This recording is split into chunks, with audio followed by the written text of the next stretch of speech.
너같이 늙고 무식한 여자랑 내가 평생 어떻게 사냐? 7년을 바쳐 뒷바라지한 남편이 합격증을 손에 쥐자마자 제게 던진 말이었습니다. 남편 옆에는 10살이나 어린 여자가 팔짱을 끼고 비웃듯 저를 쳐다보고 있었죠. 저는 눈물 대신 차가운 미소를 지으며 이미 준비해둔 이혼 서류를 남편의 얼굴에 던졌습니다. 오늘의 사연 시작합니다. 사연이 시작하기 전 좋아요와 구독을 눌러주세요. 오늘 하루 행운과 행복이 가득하도록 기원해 드릴게요. 제 이름은 한서희입니다. 올해로 35이 되었고 작은 인테리어 업체를 운영하는 대표입니다. 사람들은 저마다 자기를 설명하는 색깔이 하나쯤 있다고들 하죠. 누구는 새빨간 열정이고 누구는 새하얀 순수함이라고요. 하지만 저는 늘 저 자신을 회색이라고 생각하며 살았습니다.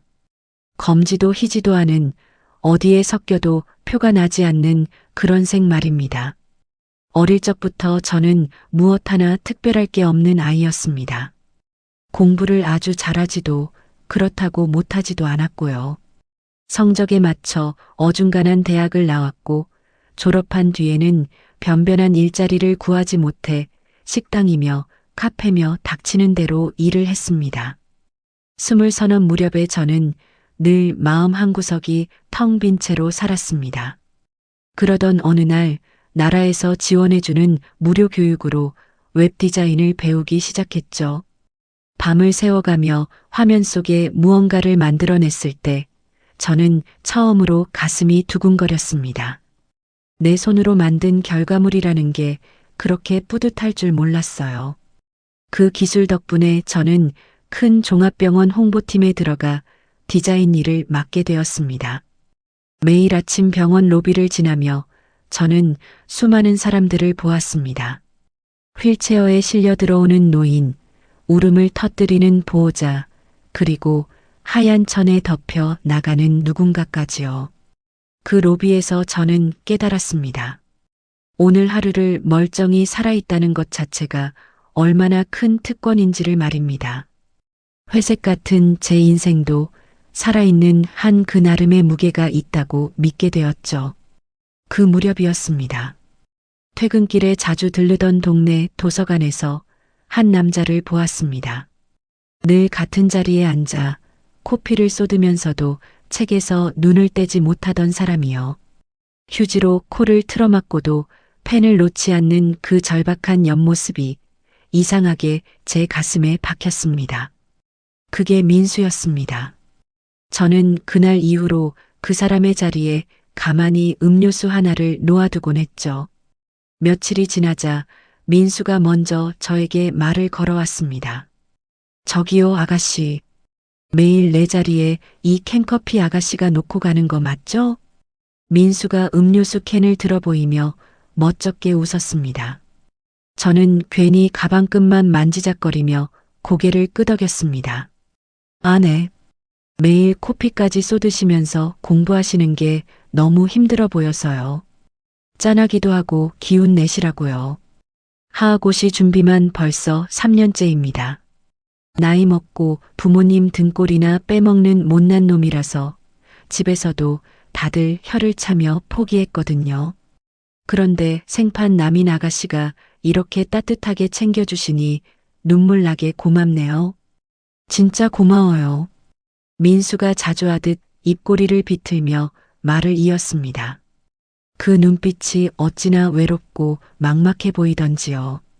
저는 그 사람에게서 옛날에 텅 빈 제 모습을 본 것 같았습니다. 그렇게 우리는 가까워졌고 얼마 지나지 않아 부부가 되었습니다. 결혼식 날 밤 민수는 제 손을 꼭 잡고 약속했습니다. 서희야, 내 은인 한서희. 나 진짜 고시 합격만 하면 당신 손에 물 한 방울 안 묻히게 할게. 평생 당신을 여왕님처럼 업고 다닐 거야. 나 사람 만들어준 이 은혜, 내가 죽을 때까지 절대 안 잊어. 저는 그 말 하나를 가슴에 품고 7년을 버텼습니다. 병원 일을 그만두고 프리랜서로 전향해 밤낮 없이 외주 일을 받았습니다. 남편의 고시원비와 책값, 학원비를 대느라 제 화장품 하나 변변히 사본 적이 없었죠. 손이 트고 눈이 침침해져도 합격증 하나만 떠올리면 견딜 수 있었습니다. 그리고 7년째 되던 어느 봄날 마침내 민수가 최종 합격 통지를 받았습니다. 저는 부엌 바닥에 주저앉아 엉엉 울었습니다. 기쁨이라기보다는 길고 긴 터널을 드디어 빠져나왔다는 안도의 눈물이었죠. 그런데 그날 이후로 민수가 조금씩 달라지기 시작했습니다. 귀가가 늦어졌고 한 번도 맡아본 적 없는 향수 냄새를 풍기며 들어왔습니다. 제가 사준 낡은 옷들을 쓰레기통에 처박고 백화점 명품을 사오라며 짜증을 냈죠. 그래도 저는 애써 모른 척했습니다. 이제 좀 형편이 폈으니 멋 좀 부리고 싶은가 보다 그렇게 저를 속였어요. 하지만 진실은 생각보다 가까운 곳에 있었습니다. 어느 저녁 식탁 위에서 진동하던 민수의 휴대폰 화면을 보고 만 겁니다. 낯선 여자와 주고받은 낯뜨거운 문자들이 화면을 가득 채우고 있었습니다. 손끝이 덜덜 떨렸지만 저는 그 자리에 그대로 서 있었습니다. 그날 밤 늦게 들어온 민수에게 저는 휴대폰을 내밀며 물었습니다. 당신 이 여자 누구야? 새벽마다 당신한테 자기야 사랑한다고 문자 보내는 이 어린 기집애 도대체 누구냐고. 민수는 잠시 멈칫하더니 오히려 코웃음을 쳤습니다. 아, 참나. 남의 핸드폰은 왜 함부로 뒤져서 난리야? 뻔히 다 봤으면서 뭘 물어 입 아프게. 나도 이제 고시 합격하고 번듯해졌는데 내 수준에 맞는 젊고 예쁜 여자 좀 만나면 안 되냐? 민수가 넥타이를 풀어 던지며 거만하게 턱을 치켜들었습니다. 저는 그 뻔뻔한 얼굴을 멍하니 바라보았습니다. 뭐, 수준 맞는 사람? 기가 막혀서. 그럼 지난 7년 동안 뼈 빠지게 일해서 당신 밥 먹이고 뒷바라지한 나는 뭔데? 내 놈 책 사주고 학원비 대준 나는 헌신짝이야. 아, 좀. 그놈의 옛날 징글징글한 얘기 좀 그만해라. 그래, 솔직히 까놓고 말해서 너같이 늙고 무식한 여자랑 내가 평생 어떻게 사냐? 급이 안 맞잖아, 급이. 내 옆에는 빵빵하고 나랑 수준 맞는 여자가 서야지. 넌 그냥 7년 동안 내 밥 해준 식모 노릇한 걸로 쳐. 어차피 우리 사이는 끝났다고. 그 말이 칼날처럼 제 가슴을 갈랐습니다.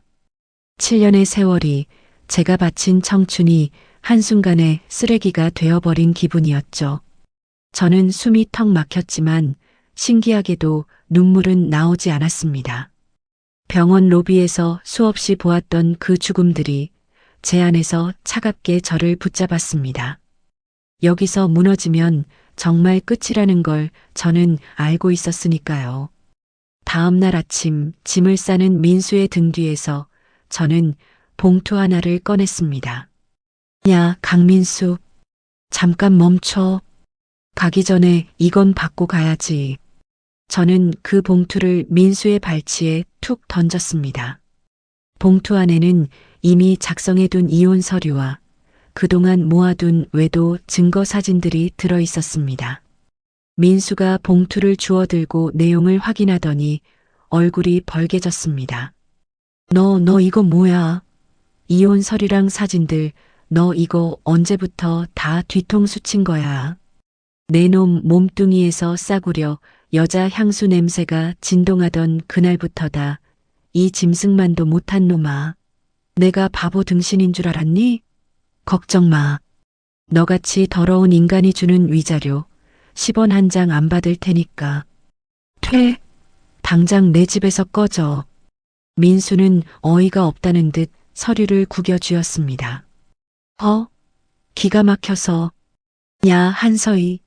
쥐뿔도 없는 주제에 내깎게 나 없이 얼마나 잘 먹고 잘 사나 두고 보자. 너같이 무식하고 가진 거 없는 여자는 1년도 안 돼서 길바닥에 나 앉아 나한테 살려달라고 싹싹 빌게 될 거다. 민수가 현관문을 발로 차며 비웃듯 내뱉었습니다. 저는 대답하지 않았습니다. 그저 문이 닫히는 소리를 들으며 텅 빈 거실 한가운데 조용히 서 있었습니다. 창밖으로는 봄볕이 환하게 쏟아지고 있었습니다. 이상하게도 마음 한구석이 후련했습니다. 이제 더는 누군가의 뒷바라지가 아니라 제 인생을 살아야 할 때라는 생각이 들었거든요. 저는 깊게 숨을 한번 내쉬고 구석에 처박아 두었던 작업용 가방을 꺼냈습니다. 회색이었던 제 삶에 이제 막 첫 번째 붓질을 시작할 참이었습니다. 민수가 떠난 집은 생각보다 빨리 정리되었습니다. 저는 살림을 줄여 작은 원룸으로 옮겼고 보증금을 빼서 사업 미천을 마련했습니다. 웹디자인으로 익힌 감각에 인테리어를 더하면 승산이 있겠다 싶었거든요.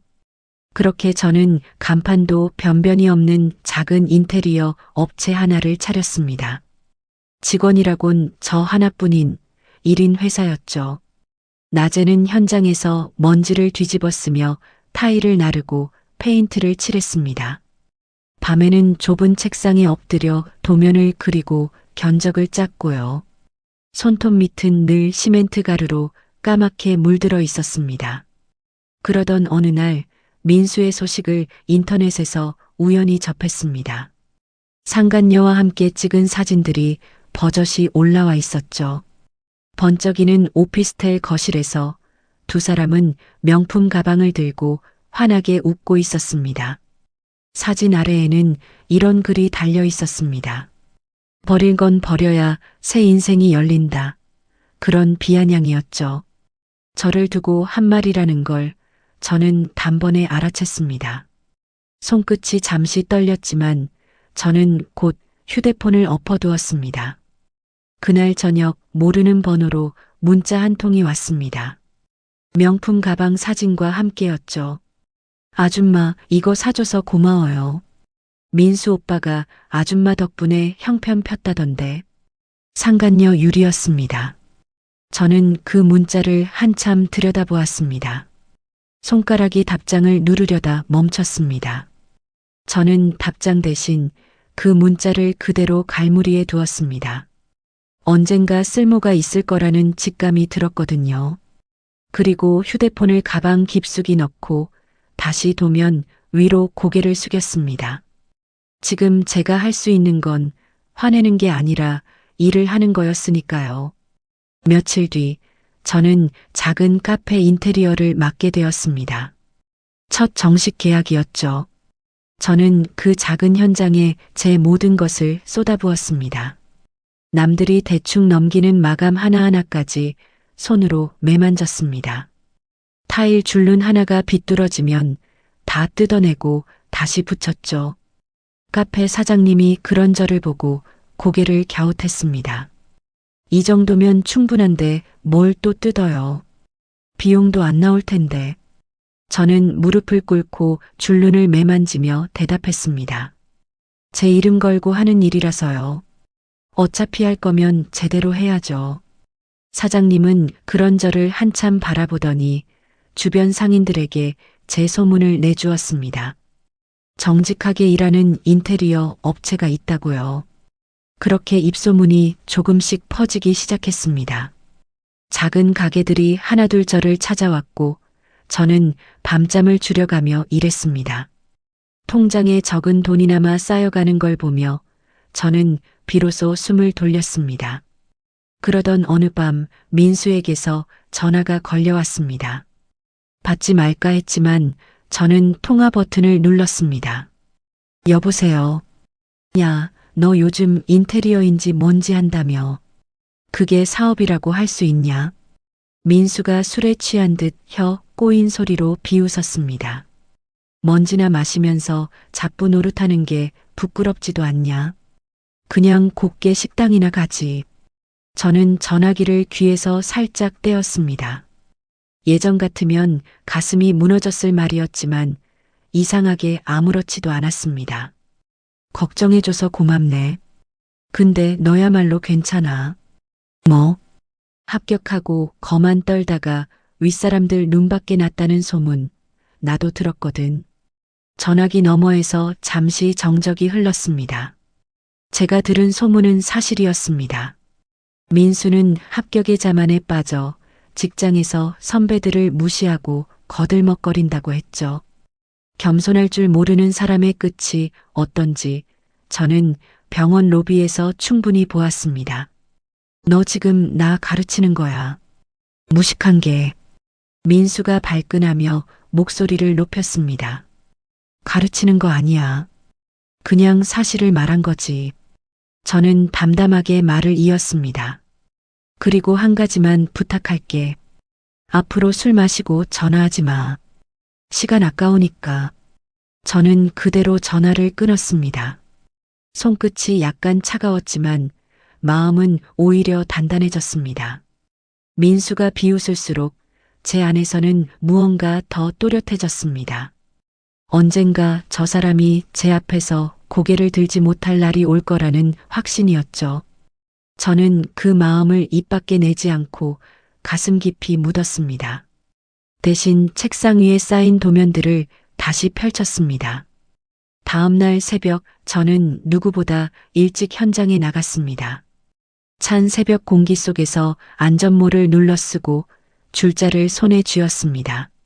차가운 벽을 손바닥으로 쓸어보며 저는 조용히 다짐했습니다. 화려하지 않아도 좋으니 흔들리지 않는 사람이 되자고요. 회색이라 무시당했던 제 색깔이 사실은 가장 단단한 색일지도 모른다는 생각이 들었습니다. 그날따라 일이 손에 척척 붙었습니다. 저는 그저 묵묵히 제 일에만 매달렸습니다. 회사는 조금씩 자리를 잡아갔습니다. 작은 가게들을 넘어 제법 큰 상가 리모델링 계약까지 따낼 정도가 되었죠. 저는 그 계약서를 손에 쥐고 며칠 밤을 설쳤습니다. 이 일만 잘 마치면 직원도 한 명 들이고 번듯한 사무실로 옮길 수 있을 것 같았거든요. 그런데 계약을 따낸 지 일주일도 안 돼서 이상한 일이 벌어졌습니다. 상가 건물주가 다급한 목소리로 저를 불렀습니다. 한 대표 미안한데 이 계약 없던 걸로 합시다. 건물주가 저를 똑바로 보지 못하고 시선을 피하며 말했습니다. 갑자기 왜 그러세요? 무슨 문제라도 있나요? 건축 허가가 자꾸 미뤄지고 있어. 위에서 누가 손을 쓰는 모양인데 나도 답답해 죽겠어. 저는 가슴이 철렁 내려앉았습니다. 혹시 누가 그러는지 아세요? 건물주가 한참 망설이다가 낮은 목소리로 말했습니다. 민수라는 사람이야. 한 대표 전 남편 맞지? 그 사람이 담당 부서에 압력을 넣고 있어. 그 이름을 듣는 순간 온몸의 피가 차갑게 식는 기분이었습니다. 민수가 권력을 이용해 제 일을 망치고 있었던 겁니다. 제 회사가 일어서는 꼴을 두고 볼 수 없었던 거죠. 계약은 그렇게 깨졌고 소문은 빠르게 퍼졌습니다. 저와 일하면 허가가 막힌다는 말이 돌자 다른 일감들도 줄줄이 끊겼습니다. 통장 잔고는 바닥을 드러냈고 사무실 월세조차 밀리기 시작했습니다. 그날 밤 저는 텅 빈 사무실에 홀로 앉아 소주병을 땄습니다. 종이컵에 술을 따르는 손이 가늘게 떨렸습니다. 7년 전 고시원 단칸방에서 라면을 끓여 먹던 그 시절이 떠올랐습니다. 그렇게 아끼고 버텨서 겨우 일어섰는데 또 이렇게 무너지는구나 싶었죠. 서러움이 북받쳐 올라 저는 책상에 엎드려 한참을 울었습니다. 내가 뭘 그렇게 잘못했다고. 그냥 열심히 산 게 죄야. 혼잣말이 텅 빈 사무실에 메아리처럼 울렸습니다. 그래도 저는 술병을 끝까지 비우지는 않았습니다. 여기서 정신을 놓으면 정말 끝이라는 걸 알았으니까요. 저는 차가운 물로 세수를 하고 다시 도면을 펼쳤습니다. 다음 날 아침 저는 부은 눈으로 사무실 문을 열었습니다. 그런데 허름한 골목 앞에 어울리지 않는 최고급 검은 세단 한 대가 서 있었습니다. 운전기사가 뒷문을 열자 머리가 희끗희끗한 노신사가 천천히 내렸습니다. 값비싼 정장을 입은 그분은 곧장 제 사무실 쪽으로 걸어왔습니다. 실례합니다. 혹시 한서희 대표님 맞으십니까? 노신사가 저를 보더니 갑자기 눈시울을 붉혔습니다. 제가 한서희인데요. 누구신지 이렇게 만나 뵙는군요. 정말 오래 찾았습니다. 노신사가 깊이 고개를 숙였습니다. 저는 영문을 몰라 한 발 물러섰습니다. 저는 한빛종합병원 원장입니다. 대표님께서 예전에 그 병원에 계셨지요. 병원장이라는 말에 저는 옛 기억을 더듬었습니다. 제가 디자인 일을 하던 그 큰 병원이 맞았습니다. 네, 맞아요. 그런데 저를 왜? 병원장이 떨리는 목소리로 입을 열었습니다. 몇 해 전 제 아내가 신장이 나빠 죽음을 앞두고 있었습니다. 그 말에 제 심장이 쿵 내려앉았습니다. 까맣게 잊고 있던 일이 떠올랐기 때문입니다. 병원에서 일하던 시절 저는 아무에게도 말하지 않고 신장 기증을 등록했습니다. 마침 제 것과 맞는 환자가 있다는 연락을 받고 익명으로 신장 하나를 내어주었죠. 회색 같은 제 인생에서 그래도 누군가를 살릴 수 있다면 그걸로 됐다고 생각했습니다. 그 일을 저는 누구에게도 자랑하지 않았고 곧 잊고 살았습니다. 그 익명의 기증자가 바로 대표님이셨습니다. 병원장이 제 두 손을 덥석 잡았습니다. 제 아내가 그 신장으로 다시 살아났습니다. 은인을 꼭 한번 찾아뵙고 싶었어요. 저는 멍하니 그분을 바라보았습니다. 그게 벌써 오래된 일인데 어떻게 저를 찾으셨어요? 백방으로 수소문했습니다. 대표님이 인테리어 사업을 하신다는 것도 알게 됐고요. 병원장이 제 손을 더욱 꽉 쥐며 말을 이었습니다. 그런데 알아보니 요즘 누군가의 방해로 큰 어려움을 겪고 계시더군요. 저는 차마 대답하지 못하고 입술만 깨물었습니다. 치부를 들킨 것 같아 부끄러웠거든요. 그래서 제가 한 가지 제안을 드리려고 왔습니다. 병원장이 저를 똑바로 바라보며 또렷하게 말했습니다. 저희 병원이 곧 새 건물을 짓고 전체를 새로 단장합니다.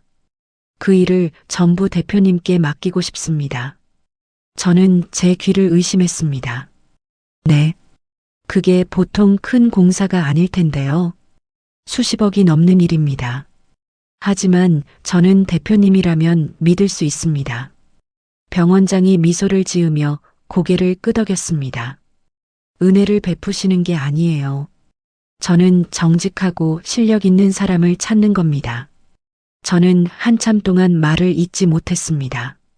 며칠 전까지 술병을 붙들고 울던 제 앞에 이런 길이 열릴 줄은 꿈에도 몰랐으니까요. 저는 떨리는 손을 꼭 그어쥐고 천천히 입을 열었습니다. 맡겨주신다면 제 실력으로 끝까지 증명하겠습니다. 병원장이 환하게 웃으며 제 손을 다시 한번 힘주어 잡았습니다. 창밖으로 들어오는 아침 햇살이 그날따라 유난히 따뜻했습니다. 병원장의 제안은 거짓이 아니었습니다. 계약과 동시에 두둑한 성급금이 회사 통장으로 들어왔습니다. 밀린 월세를 갚고 미뤄두었던 직원도 새로 들였죠. 망하기 직전이던 회사가 단숨에 숨통이 트였습니다. 저는 그 돈에 기대어 게으름을 부리지 않았습니다. 오히려 더 독하게 일에 매달렸습니다. 병원 공사는 보통 건물과 달랐습니다. 먼지 하나, 세균 하나가 환자의 목숨과 직결되는 곳이었죠. 저는 밤을 새워가며 위생과 안전을 꼼꼼히 따진 도면을 그렸습니다. 병실 동선 하나까지 환자 입장에서 몇 번이고 다시 살폈습니다. 현장에 나가서는 인부들과 함께 먼지를 뒤집어 쓰며 일했습니다. 마감이 조금이라도 마음에 안 들면 비용을 더 들여서라도 다시 했죠. 병원 관계자들은 그런 저를 보며 처음엔 반신반의했습니다. 여자 대표라 꼼꼼하긴 한데 이렇게까지 할 필요가 있나? 한 이사가 현장을 둘러보며 작게 중얼거렸습니다. 하지만 한 달이 지나고 두 달이 지나자 그들의 눈빛이 달라졌습니다. 저는 약속한 날짜를 단 하루도 어기지 않았고 거짓말 한 번 하지 않았습니다. 한 대표님한테 맡기길 정말 잘했습니다. 이사가 제 어깨를 두드리며 진심으로 말했습니다. 병원 안에서 제 이름은 어느새 신뢰의 다른 말이 되어 있었죠. 회사는 직원이 10명을 넘었고 저는 비로소 대표다운 대표가 되었습니다. 그러던 어느 날 병원에 뜻밖의 손님이 찾아왔습니다. 새 건물 인허가 문제로 담당 공무원이 현장 점검을 나온다는 거였죠. 저는 안전모를 쓰고 현장 한가운데서 인부들을 지휘하고 있었습니다. 그때 정장을 차려입은 한 남자가 거들먹거리며 현장으로 들어섰습니다. 민수였습니다. 저는 잠시 손을 멈췄지만 곧 아무렇지 않게 다시 도면을 살폈습니다. 민수는 저를 보더니 멀리서부터 비웃음을 흘렸습니다. 먼지투성이 작업복을 입은 제 모습을 잡부쯤으로 여긴 모양이었죠. 어이, 거기. 여기 책임자 어디 있어? 인부가 대답할 게 아니라 민수가 턱을 까딱이며 거만하게 말했습니다. 저는 천천히 안전모를 벗고 민수를 정면으로 바라보았습니다. 순간 민수의 표정이 굳었습니다. 너 네가 왜 여기 있어? 내가 여기 책임자야. 무슨 일로 왔는데? 저는 차분하게 되물었습니다. 민수가 어이없다는 듯 헛웃음을 터뜨렸습니다. 네가 책임자. 인테리어 잡부 노릇한다더니 여기서도 막리라는 거 아니야. 바로 그때였습니다. 병원장이 이사진과 함께 현장으로 들어섰습니다. 병원장은 저를 보자마자 환하게 웃으며 다가왔습니다. 한 대표님, 오늘도 직접 현장에 나와 계시는군요. 정말 든든합니다. 옆에 있던 이사들도 줄줄이 고개를 숙였습니다. 대표님, 어제 보내주신 도면 보고 다들 감탄했습니다. 민수의 얼굴이 새하얗게 질렸습니다. 병원장과 이사진이 저를 깎듯이 대표님이라 부르는 광경에 입을 다물지 못했죠. 이게 무슨... 민수가 더듬거리며 저와 병원장을 번갈아 보았습니다. 병원장이 민수를 흘낏 보더니 저에게 물었습니다. 이분은 누구신가요? 저는 역게 미소를 지으며 대답했습니다. 오늘 점검 나온 담당 공무원이세요. 일 보러 오셨나 봅니다. 저는 다시 민수에게로 고개를 돌렸습니다. 7년 전 저를 향해 던졌던 그 비웃음을 이제 제가 돌려줄 차례였죠. 막리라는 사람이 어떻게 사놔두고 보자고 했었지. 저는 안전모를 손에 들고 여유롭게 입꼬리를 올렸습니다. 두 눈으로 똑똑히 봐. 늙고 무식한 여자가 어떻게 사는지. 민수의 입술이 부들부들 떨렸습니다. 너 지금 나 비웃는 거야. 비웃는 거 아니야. 그냥 사실을 보여주는 거지. 네가 나한테 했던 것처럼. 저는 그 말을 끝으로 다시 인부들에게로 걸어갔습니다. 민수는 한참을 그 자리에 못 박힌 듯 서 있었습니다. 저는 뒤를 돌아보지 않았습니다. 대신 떨리는 인부들의 어깨를 다독이며 도면 위 다음 작업을 차분히 일러주었죠. 등 뒤로 민수의 거친 숨소리가 들렸지만 저는 더 이상 신경 쓰지 않았습니다. 7년 동안 묵묵히 쌓아온 것들이 이제야 제 편이 되어주는 것 같았습니다. 그날 오후 민수는 점검을 제대로 끝내지도 못하고 도망치듯 현장을 빠져나갔습니다. 저는 멀어지는 민수의 뒷모습을 잠시 바라보다가 다시 벽을 향해 돌아섰습니다. 손바닥으로 차가운 콘크리트를 쓸어보니 마음 한구석이 묘하게 든든했습니다. 병원 공사는 한치의 오차도 없이 마무리되었습니다. 새 단장을 마친 병원은 깨끗하고 따뜻했고 환자들의 동선까지 세심하게 배려한 공간이 되었죠. 개원식 날 저는 단상에 올라 병원장에게서 감사패를 받았습니다. 한서희 대표님의 정직함과 실력 덕분에 우리 병원이 새로 태어났습니다. 병원장이 감사패를 건네며 환하게 웃었습니다. 저는 그 패를 두 손으로 받아들고 고개를 숙였습니다. 수많은 사람들의 박수 소리가 로비를 가득 채웠습니다. 7년 전 이 로비에서 청소부처럼 디자인 일을 하던 제가 떠올랐습니다. 그때의 저는 회색이라 불리던 눈에 띄지 않는 사람이었죠. 그런데 지금은 모두가 제 이름을 부르고 있었습니다. 울컥 눈물이 차올랐지만 저는 입술을 깨물고 환하게 웃었습니다. 이 병원 일을 끝낸 뒤 회사는 완전히 달라졌습니다. 의료기관 공사를 깔끔하게 해냈다는 소문이 업계에 쫙 퍼졌고요. 여기저기서 일감이 밀려들어 직원을 더 뽑아야 할 정도였습니다. 통장에는 7년간의 고생을 보상받고도 남을 만큼의 돈이 쌓였습니다. 하지만 무엇보다 달라진 건 제 마음이었습니다. 저는 더 이상 누구의 눈치도 보지 않았습니다. 먹고 싶은 걸 먹고 가고 싶은 곳에 갔습니다. 어느 날은 큰맘 먹고 외제차 한 대를 새로 뽑았습니다.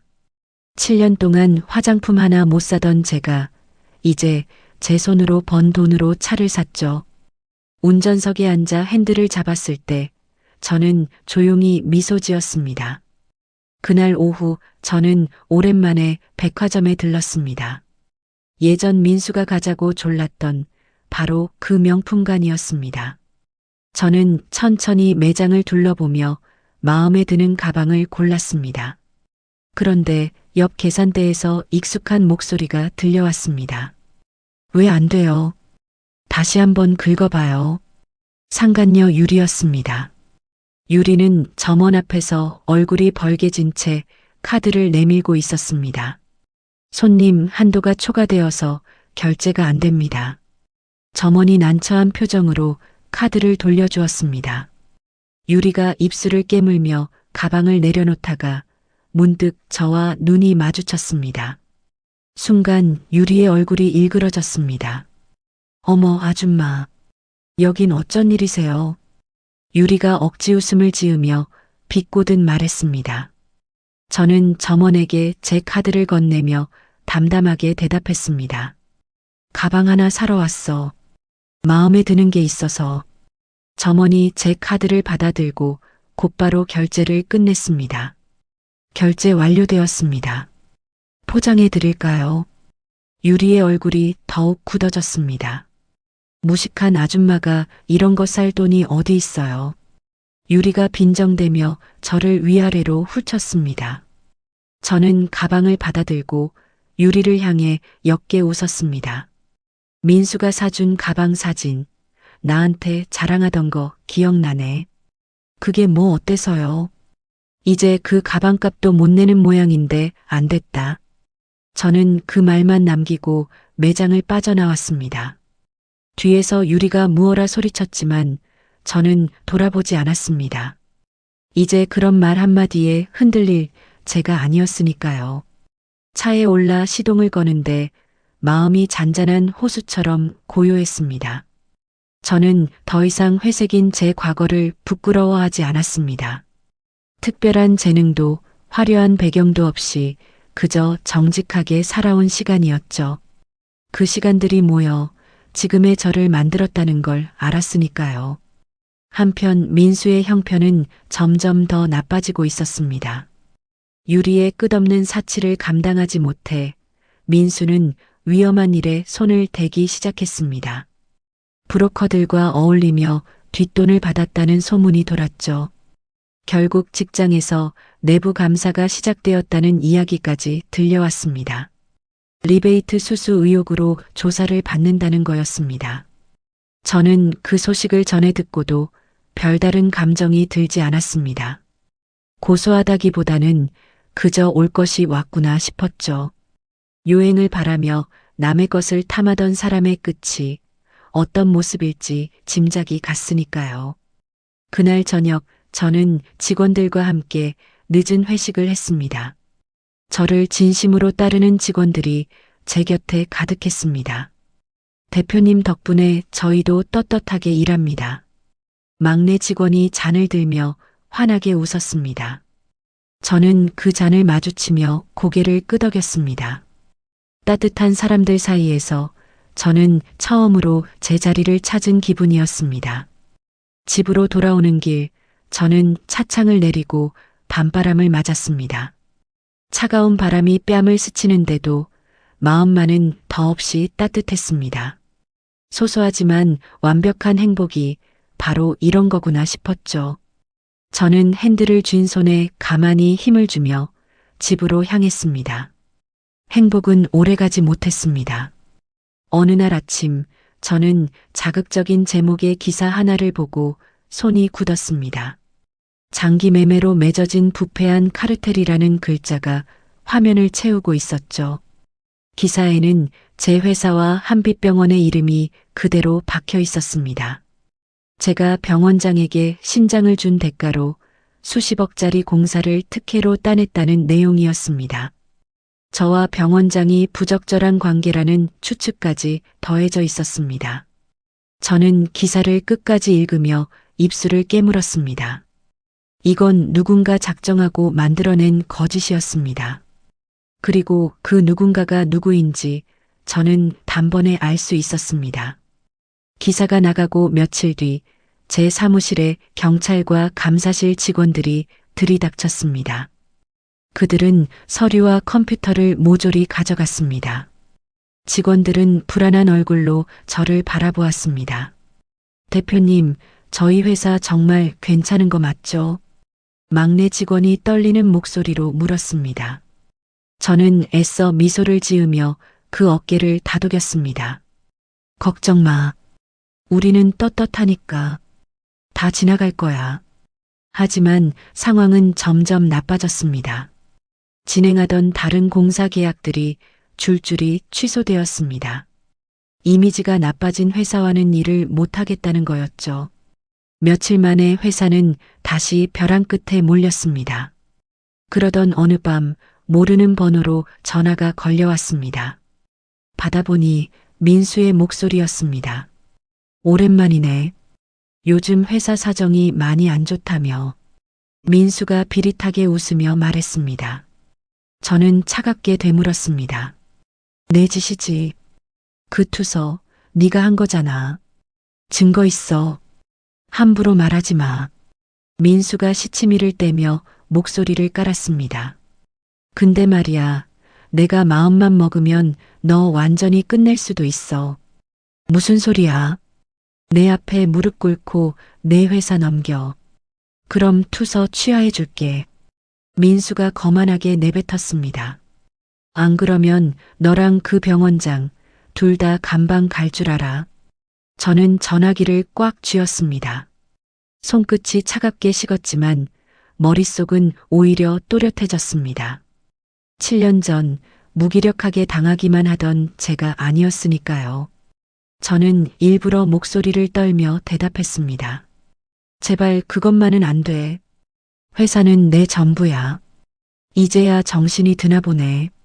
진작 그럴 것이지. 민수가 만족스럽다는 듯 코웃음을 쳤습니다. 그럼 만나서 얘기하자. 합의서 가지고 나와. 저는 잠시 흐느끼는 척하다가 천천히 입을 열었습니다. 알았어. 대신 사람 없는 데서 만나. 소문나면 곤란하니까. 좋아. 장소는 내가 정해서 연락하지. 전화를 끊고 저는 한참을 가만히 앉아 있었습니다. 창밖에는 빗방울이 하나둘 유리창을 두드리기 시작했습니다. 저는 떨리던 손을 거두고 천천히 주먹을 쥐었습니다. 민수는 제가 겁에 질려 무너졌다고 생각하겠죠. 하지만 그건 큰 착각이었습니다. 저는 곧장 병원장에게 전화를 걸었습니다. 원장님, 저 한서희입니다. 늦은 시간에 죄송해요. 한 대표님, 마침 저도 연락드리려던 참이었습니다. 어떻게 된 일입니까? 병원장의 목소리에 걱정이 가득 묻어났습니다. 원장님, 저를 한 번만 믿어주세요. 이 일 제가 끝낼 방법이 있습니다. 저는 차분하게 말을 이었습니다. 전 남편이 직접 자기 입으로 모든 걸 털어놓게 만들 겁니다. 전화기 너머에서 잠시 침묵이 흘렀습니다. 필요한 게 있으면 무엇이든 말씀하세요. 제가 돕겠습니다. 병원장이 단호하게 대답했습니다. 저는 그날 밤 책상 앞에 앉아 종이 위에 차근차근 계획을 적어 내려갔습니다. 민수가 어떤 말을 할지, 어떻게 그 입을 열게 할지 하나하나 그려보았습니다. 빗소리가 점점 굵어지는 가운데 저는 펜을 멈추지 않았습니다. 7년의 헌신을 짓밟고 2번이나 제 인생을 무너뜨리려 한 사람이었습니다. 이번에야말로 그 끝을 보여줄 생각이었습니다. 저는 마지막 한 줄을 적고 펜을 조용히 내려놓았습니다. 창밖의 빗줄기가 어느새 세차게 쏟아지고 있었습니다. 민수가 정한 장소는 외진 카페의 구석방이었습니다. 저는 약속 시간보다 한참 일찍 도착해 가방 속 작은 녹음기와 카메라를 점검했습니다. 옷깃에 작은 카메라를 숨기고 손이 떨리지 않도록 깊게 숨을 골랐죠. 병원장에게는 미리 모든 준비를 마쳐 두라고 일러두었습니다. 이윽고 문이 열리고 민수가 거만한 걸음으로 들어왔습니다. 민수는 의자에 털썩 앉으며 다리를 꼬았습니다. 잘 생각했어. 진작 이렇게 나왔으면 좋았잖아. 민수가 비웃듯 입꼬리를 올렸습니다. 저는 일부러 고개를 숙이고 떨리는 목소리로 말했습니다. 합의서 가져왔어. 그런데 정말 투서 취하해 줄 거야. 당연하지. 그 투서 내가 손만 떼면 다 끝나는 거니까. 민수가 거들먹거리며 탁자를 손가락으로 두드렸습니다. 저는 떨리는 척하며 다시 물었습니다. 그 기사 정말 네가 다 꾸민 거야. 심장이니 특혜니 하는 거. 그래, 내가 다 짠 거야. 브로커한테 돈 좀 쥐어주니까 기자들이 알아서 써주더라고. 민수가 자랑스럽다는 듯 어깨를 으쓱했습니다. 너랑 그 병원장 사이가 수상하다고 살짝 흘리니까 사람들이 알아서 믿던데. 저는 속으로 주먹을 꽉 쥐었지만 겉으로는 더 움츠러드는 척했습니다. 그럼 리베이트 받았다는 소문도 사실 아니지. 그건 좀 사실이긴 해. 유리 그년이 돈을 하도 써대서 나도 어쩔 수 없었거든. 민수가 별일 아니라는 듯 손을 내저었습니다. 브로커 통해서 몇 군데서 받아 챙겼지. 그게 다 들통나면 나도 골치 아파. 바로 그 순간이었습니다. 저는 천천히 고개를 들고 민수를 똑바로 바라보았습니다. 떨리던 제 눈빛은 어느새 차갑게 식어 있었습니다. 고마워. 내 입으로 다 말해줘서. 민수의 표정이 순식간에 굳었습니다. 뭐 너 지금 무슨. 방금 네가 한 말 전부 녹음됐어. 영상도 같이. 저는 옷깃에 작은 카메라를 손가락으로 가리켰습니다. 민수가 벌떡 일어나며 탁자를 내리쳤습니다. 이 미친. 당장 그거 내놔. 이미 늦었어. 방금 다 전송됐거든. 저는 휴대폰을 들어 보이며 차분하게 말했습니다. 바로 그때 카페 문이 열리고 경찰들이 들이닥쳤습니다. 병원장도 함께였습니다. 병원장은 그날 아침 언론 앞에서 모든 진실을 밝혀두었습니다. 제가 익명으로 신장을 기증한 기록과 공사계약이 정당하게 이루어진 서류를 전부 공개했죠. 특혜도 부적절한 관계도 없었다는 게 만천하에 드러났습니다. 경찰이 민수의 양팔을 붙잡았습니다. 거짓 투서로 남을 모함하고 뒷돈까지 받은 혐의로 같이 가셔야겠습니다. 경찰이 민수의 손목에 수갑을 채웠습니다.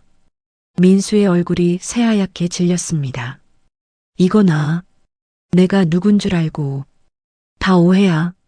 민수가 발버둥을 쳤지만 소용없었습니다. 저는 끌려가는 민수를 가만히 바라보았습니다. 나를 옭아매려고 판 함정이 결국 내 무덤이 됐네.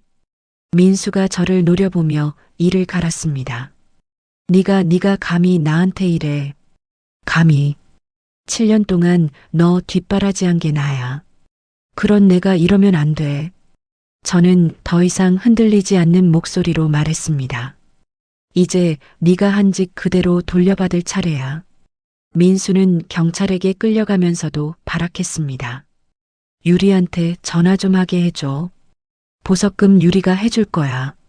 하지만 저는 이미 알고 있었습니다. 유리는 민수의 재산이 압류되고 직장에서 잘렸다는 소식을 듣자마자 짐을 싸서 사라진 뒤였습니다. 민수가 그렇게 떠받들던 젊음과 화려함은 위기 앞에서 가장 먼저 등을 돌렸죠. 민수가 경찰차에 실려가는 모습을 저는 끝까지 지켜보았습니다. 옆에 서 있던 병원장이 제 곁으로 다가왔습니다. 고생 많으셨습니다, 한 대표님. 이제 다 끝났어요. 병원장이 따뜻한 목소리로 말했습니다. 저는 깊게 숨을 내쉬며 고개를 끄덕였습니다. 믿고 도와주셔서 감사합니다. 원장님 아니었으면 못했을 거예요. 아닙니다. 진실은 결국 밝혀지게 되어 있으니까요. 병원장이 제 어깨를 가볍게 두드렸습니다. 며칠 뒤 제 결백이 완전히 밝혀졌습니다. 거짓 기사를 썼던 신문들은 줄줄이 정정 보도를 내보냈습니다. 오히려 어려운 시절 남몰래 신장을 기증한 사연이 알려지며 제 회사는 전국적으로 이름을 알리게 되었죠. 취소됐던 계약들이 2배의 금액으로 다시 들어왔습니다. 저는 그 모든 일을 담담하게 받아들였습니다. 요란하게 기뻐하지도 들뜨지도 않았습니다. 그저 제가 걸어온 길이 틀리지 않았다는 걸 조용히 확인했을 뿐이었죠. 저는 사무실로 돌아와 창밖으로 환하게 갠 하늘을 바라보았습니다. 긴 비가 그치고 맑은 햇살이 거리를 비추고 있었습니다. 재판이 끝나고 민수는 모든 것을 잃었습니다. 직장에서 파면당하고 받았던 뒷돈은 전부 토해내야 했습니다. 거기에 막대한 벌금까지 더해져 민수의 손에는 아무것도 남지 않았죠. 그렇게 한 달이 흘렀습니다. 겨울비가 추적추적 내리던 어느 저녁이었습니다. 저는 새로 옮긴 회사 건물 앞에서 차에 오르려던 참이었습니다. 번듯한 신사옥은 제가 직접 설계하고 단장한 건물이었죠. 그런데 건물 앞 차도에 낯익은 사람 하나가 우두커니 서 있었습니다. 낡고 해진 패딩을 걸친 노숙자나 다름없는 행색이었습니다. 가까이서 보니 민수였습니다. 민수는 제 차 앞을 가로막고 그대로 무릎을 꿇었습니다. 서희야, 한 번만, 딱 한 번만 살려줘. 민수가 빗물에 젖은 얼굴로 저를 올려다보며 애원했습니다. 저는 차문 앞에 멈춰서서 민수를 내려다보았습니다. 내가 미쳤었어. 그땐 정신이 나갔던 거야. 민수가 콧물을 훌쩍이며 두 손을 싹싹 빌었습니다. 밥값이라도 좋아. 내 회사에서 막일이라도 시켜줘. 응. 빗물에 젖은 민수의 어깨가 들썩였습니다. 7년 전 도서관에서 코피를 쏟으며 공부하던 그 절박한 모습이 잠시 겹쳤습니다. 하지만 그뿐이었습니다. 저는 더 이상 그 시절의 연민에 흔들리지 않았습니다. 막일. 저는 천천히 입을 열었습니다. 네가 그렇게 무시하던 막일, 그게 나를 여기까지 데려다 줬어. 민수가 고개를 푹 숙였습니다. 잘못했어. 다 내 잘못이야. 제발 한 번만. 저는 가만히 민수를 바라보다가 차분하게 말했습니다. 네가 나한테 했던 말 아직도 똑똑히 기억나. 무슨 말? 늙고 무식한 여자랑은 못 산다고 했지. 저는 한 발 물러서며 또렷하게 말했습니다. 그러니까 너도 늙고 무식한 여자 옆엔 오지 마. 너 같은 사람 옆에 있으면 같이 썩으니까. 민수가 떨리는 손으로 제 바짓단을 붙잡으려 했습니다. 저는 그 손을 가볍게 피하며 차에 올랐습니다. 운전석 창문을 반쯤 내리고 마지막으로 민수를 바라보았습니다. 네가 뿌린 씨앗이야. 누구 탓도 하지 마. 민수가 무어라 소리쳤지만 빗소리에 묻혀 들리지 않았습니다. 저는 창문을 올리고 천천히 차를 출발시켰습니다. 백미러 속에서 빗물에 주저앉은 민수의 모습이 점점 작아졌습니다.